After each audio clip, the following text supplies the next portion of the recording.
25, 10, 25।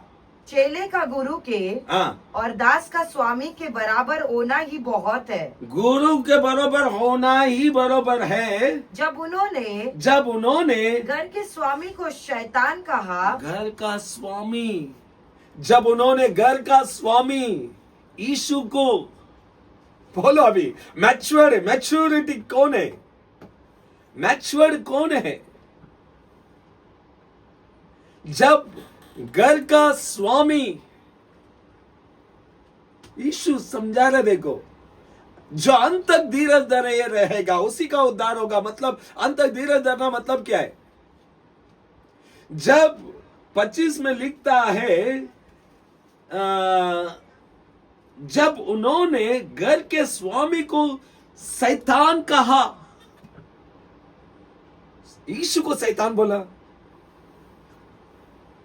हम क्या है? और यीशु मसीह 25 में शुरुआत में बताया, चेला का गुरु के और दास का स्वामी के बराबर होना ही बहुत है।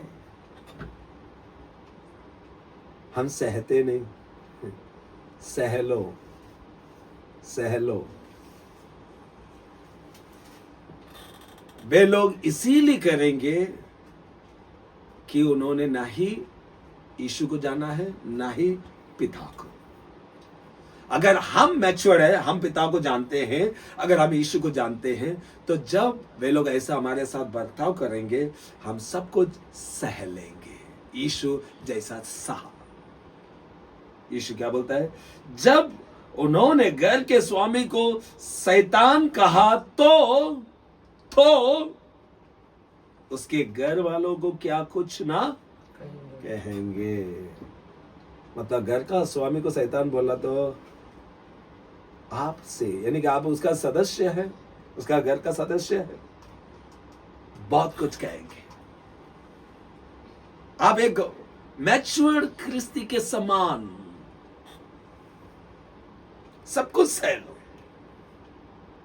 लो। मगर एक सच्चा दुल्हन,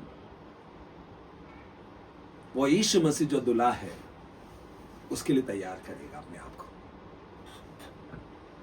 ये कोई जबरदस्ती नहीं। आप उससे ब्याह करना चाहते हो तो ब्याह करने वाला क्वालिटी ऐसा होना चाहिए। वो हमको बोलता है, दास स्वामी से बड़ा नहीं और चेला गुरु से नहीं, गुरु से बड़ा नहीं। जब उन्होंने घर का स्वामी को शैतान कहा तो वे आपको क्या कुछ ना कहेंगे। जब यीशु मसीह बोला घर का स्वामी को शैतान बोल दिया।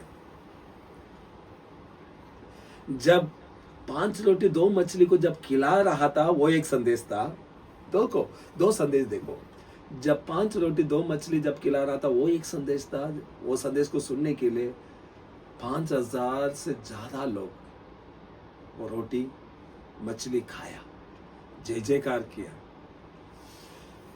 जब जीवन के विषय में, जीवन का रोटी जो मुझे खाएगा वो जीवन पाएगा, वो संदेश जब दिया, इसका मतलब मेरे बोला हुआ वो शब्द के अनुसार जब चलेगा, मेरे वचन में बना रहेगा, वो जीवन पाएगा। जब यीशु मसीह कहा, पीछे मुड़ करके देखता है, सिर्फ 12 चेला।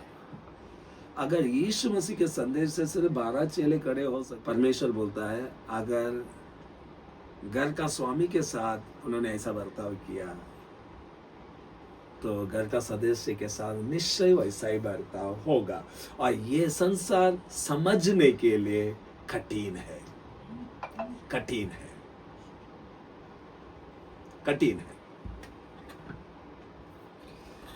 आज हम हर कोई है ना, अच्छा सुनकर के आदत है।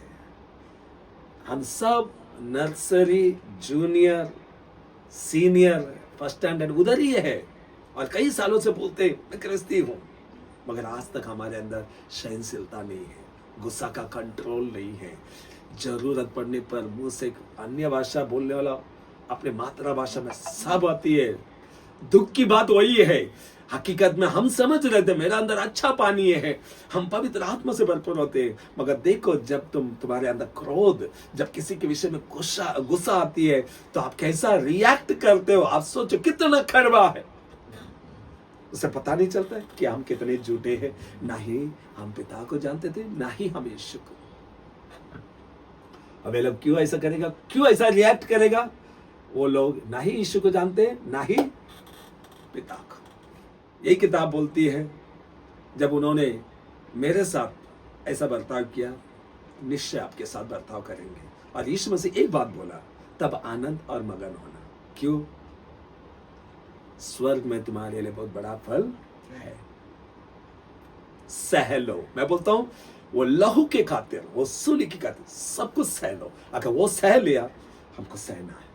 यीशु मसीह चाहता है कि हम हर कोई सहे। इसलिए उसने 10वां अध्याय में बोलता है, जब उन्होंने घर के स्वामी के साथ ऐसा बर्ताव क्या मानो? शैतान बोला। यीशु मसीह को शैतान बोला। तो बोलता है घर का सदस्य, यानी कि उसका मेंबर, उसका फॉलोवर, उसका चेले बहुत कुछ कहेंगे। तो बैठे हुए सभी लोग, हम कभी अचंभव नहीं होना है। यह सच मालूम पड़ा है आपको और हमको, स्थिर खड़ा रहना है। क्यों? हमारे साथ कोई भी ऐसा बर्ताव करेगा, हमको ये मालूम होना चाहिए कि वो लोग हमारे साथ, आपके साथ, सच्चाई के साथ अगर ऐसा बर्ताव करता है, वो इसीलिए करेगा कि ना ही वे लोग यीशु को जानते हैं, ना ही पिता को। और यीशु का क्रूस का लहू का अपमान मत होने दो। उसके होठों से निकली हुई हर बातें आपके जीवन में पूरा होने दो। अपने आप को सौंपो और ये दौड़ को ना, वो जो चाहता था वैसा दौड़ो। मैं निश्चय कह सकता हूं, आप फोकस उधर करो। मत्ती की किताब बोलता है, पहला राज्य धर्म के विषय में खोज करो। यीशु मसीह का कोई भी वचनों को मैं गिरने नहीं दूंगा, अंत तक स्थिर रहूंगा। ये बोल करके ये दौड़ो, आपको सुरक्षा देगा। जिधर जैसा जरूरत है वैसा वो आपको पूरा करेगा। कोई भी कमी घटी आपके जीवन में नहीं रहेगा, आपको डर नहीं लगेगा। इसलिए परमेश्वर ने पवित्र आत्मा हम सभी को दिया है। सभी से मेरा विनती है, सह लो। अगर हमारे अंदर कड़वा पानी मालूम है, वो अच्छी बात है, पता चल गया, ताकि हम प्रार्थना के जरिए उसको कड़वाहट से हम बाहर आ सकते हैं। आओ, हम हर कोई किधर न किधर गिर जाते हैं। गंदा सोच, गंदा विचार, लालच, ये कड़वा है। हमारा दौड़ जल्दी से जल्दी खत्म होने वाली है। खत्म होने वाली इस दौड़ के लिए ऐसा भोजन दो, अपने आप को तैयार करो। इस अंतिम दिनों में ये सब जरूरी है। स्थिर करा लेना। सब स्थिरता पवित्र आत्मा देता है। हालेलुया। हम सभी लोग आंखों को बंद करें।